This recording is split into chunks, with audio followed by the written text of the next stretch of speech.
Un homme sage a dit un jour que si on prenait tout l'argent qu'il y avait sur la planète Terre et qu'on le repartissait entre tous les habitants de la planète Terre pour qu'ils puissent en disposer et que l'on revenait quelques années après, qu'est-ce qui se passerait? Eh bien, l'argent repartirait vers ses anciens propriétaires. Pourquoi? Parce qu'en réalité, pour devenir riche, il faut soi-même devenir quelqu'un d'autre. Pour pouvoir avoir des résultats que tu n'as jamais obtenus dans ta vie, il faut que tu deviennes quelqu'un que tu n'as jamais été dans ta vie. Et donc, dans cette vidéo, je me propose de partager avec toi 5 habitudes que j'ai abandonnées dans ma vie et qui m'ont aidé à devenir riche.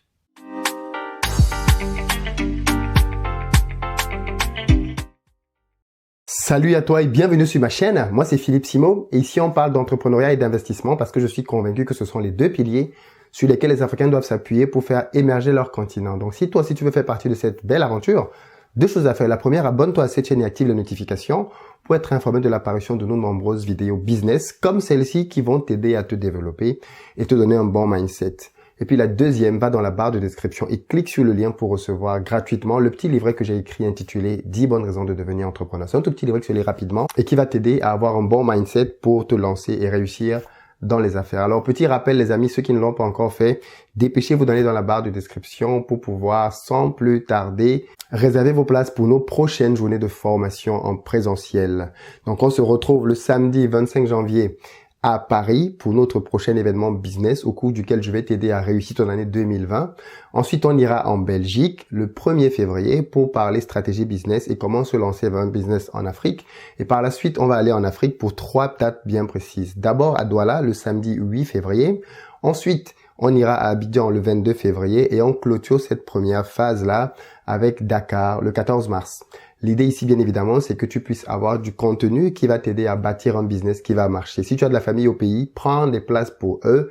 C'est le meilleur investissement que tu puisses faire pour ces personnes-là. Dans la barre de description, tu as des liens avec des petites vidéos qui te donnent le programme de chaque journée et comment faire pour réserver ta place. Alors, aujourd'hui, je veux parler avec toi des habitudes qu'il faut que tu lâches, des choses qu'il faut que tu abandonnes si tu veux avoir des résultats financiers. Parce qu'en fait, tu gagnes l'argent que tu gagnes aujourd'hui à cause de la personne que tu es.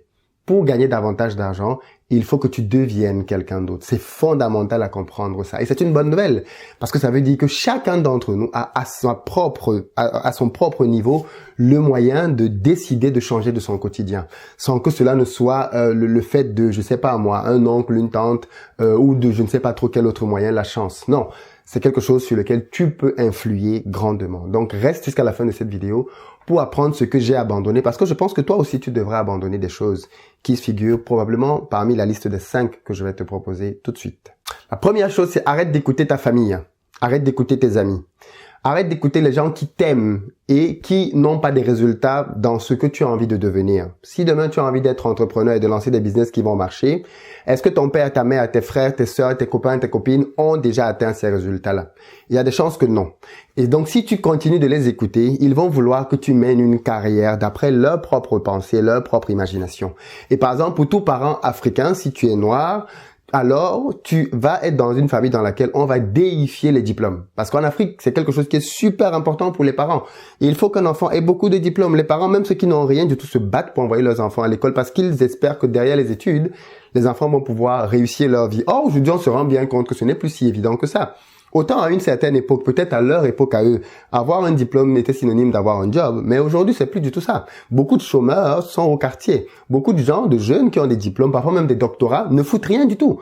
Donc, c'est bien la preuve que tu ne dois pas écouter ce que les gens te disent parce que ces personnes-là t'aiment, c'est vrai, mais elles n'ont aucune expertise par rapport à ce que tu as envie d'accomplir demain dans ta vie. Et donc, moi, bien évidemment, si je devais juste écouter mon père, par exemple, j'aurais continué au-delà du diplôme d'ingénieur, je serais devenu docteur. Par exemple, parce que bon, à partir du doctorat, on peut plus te demander grand chose à faire comme étude derrière. D'ailleurs, voilà pourquoi dans ma famille, on a 2 doctorats. On a 2 personnes qui ont des doctorats parce que pour mon père, c'est super important d'aller aussi loin au niveau de ses études. Moi, je me suis arrêté au niveau d'ingénieur, hein, et encore, il en est fier, mais je sais pas si, je pense qu'il aurait peut-être été plus fier si j'étais devenu docteur. Mais en réalité, ça ne cadrait pas avec ce que je voulais faire dans la vie.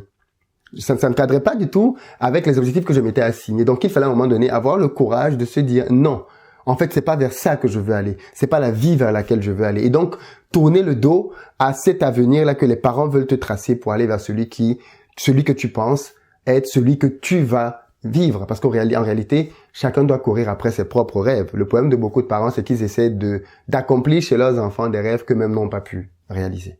La deuxième chose que j'ai abandonnée pour me donner davantage de chances de réussir dans la vie, c'est que j'ai tourné le dos complètement aux réseaux sociaux.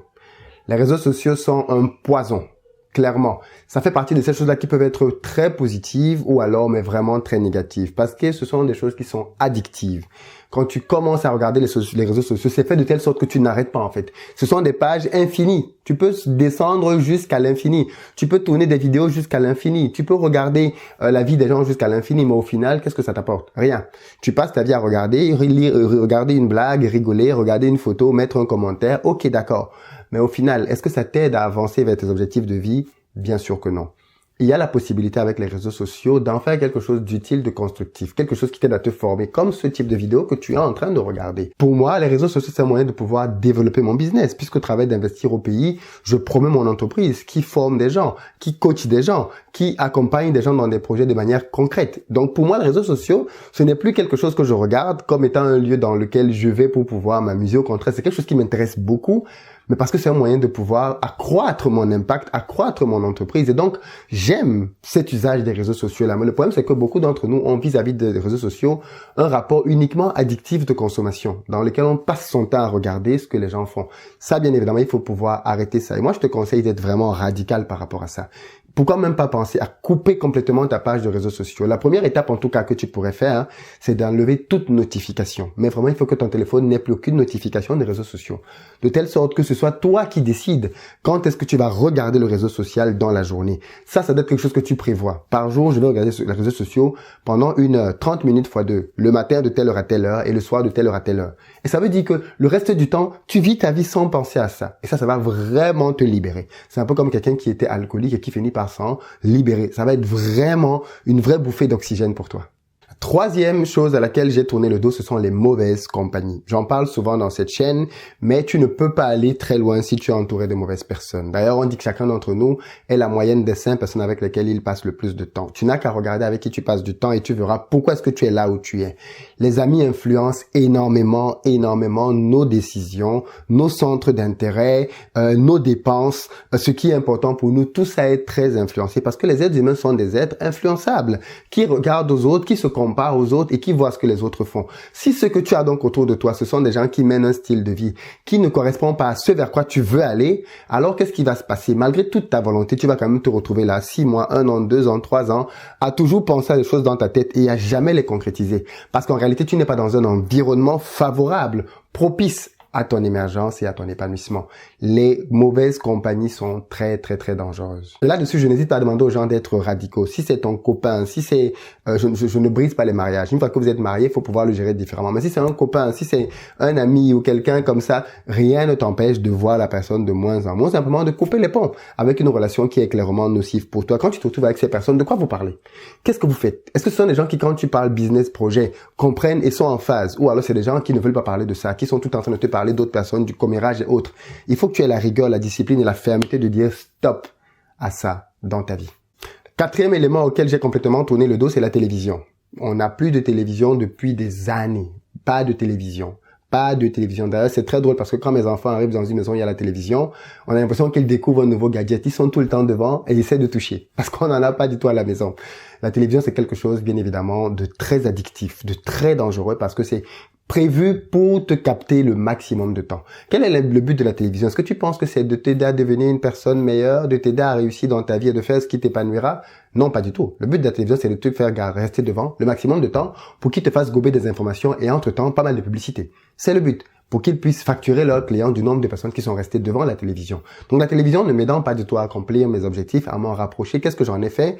Je l'ai complètement mise de côté. Je pense que toi aussi tu gagnerais vraiment à te débarrasser de la télévision si elle ne cadre pas avec ce que tu veux réaliser dans la vie. La télévision, c'est bien si tu as envie d'être, je sais pas moi, présentateur télé, pour voir comment les autres présentateurs télé font. Si tu as envie d'avoir une chronique à la télévision, ok. Mais c'est rarement le cas de beaucoup de gens. Les gens regardent devant la télévision parce qu'ils veulent voir les telenovelas, parce qu'ils veulent voir les matchs de foot, parce qu'ils veulent voir des films et des séries, mais ils ne veulent devenir rien du tout de tout ça. Donc en fait, pour eux, la télévision, c'est comme un objet de distraction. Mais avoir un objet de distraction qui est au centre de ta maison, c'est mettre clairement à tes pieds une tentation qui va être très difficile de pouvoir vaincre. Parce qu'elle est là et puis il suffit juste d'un bouton pour la mettre en marche. Donc moi, je conseille de se débarrasser de la télévision. En tout cas, moi, c'est ce que j'ai fait. Et je suis bien content de cette décision jusqu'aujourd'hui. La cinquième chose que j'ai faite, la cinquième habitude que j'ai abandonnée, c'est de vivre pour paraître. Et voilà ce dans quoi beaucoup de gens sont enchaînés. Ils vivent parce qu'ils veulent donner une image d'eux-mêmes au reste du monde.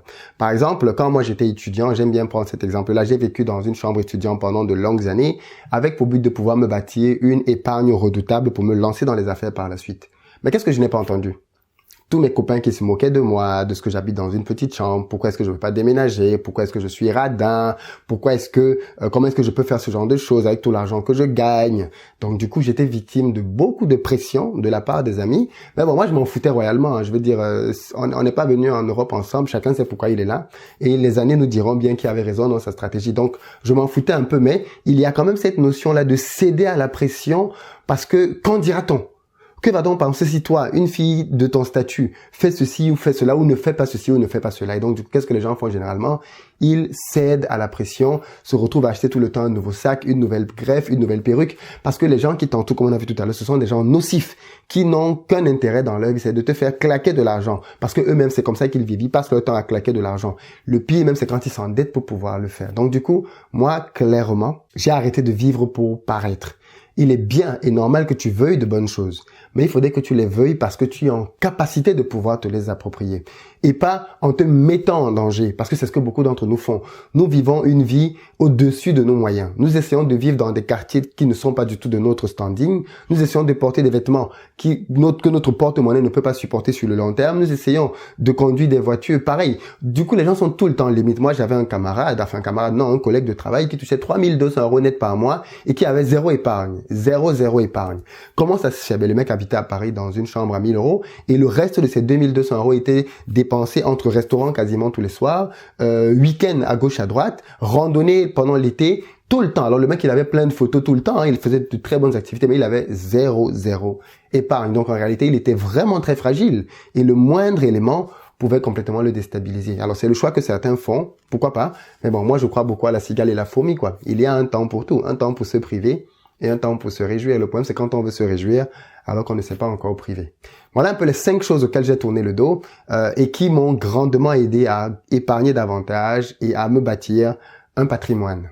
Y a-t-il des choses que je n'ai pas citées? Dis-le-moi dans les commentaires. Je veux avoir ton avis par rapport à ce sujet qui, à mon avis, est vraiment important. Il faut que les gens apprennent à se sacrifier, à payer le prix pour ensuite récolter le fruit de leurs efforts et pas juste à penser qu'on obtient les choses de manière spontanée. Ça, c'est notre génération, la génération micro-ondes qui pense que tout s'obtient du jour au lendemain. Mais ça, c'est pas vrai. Il faut bâtir des choses sur le long terme pour pouvoir obtenir les résultats de nos stratégies, de nos efforts et de nos épargnes. Dis-moi dans les commentaires ce que tu en penses et partage cette vidéo à tous ceux et toutes celles que tu aimes vraiment parce que tu veux qu'ils bâtissent des choses concrètes dans leur vie. À très bientôt sur la chaîne.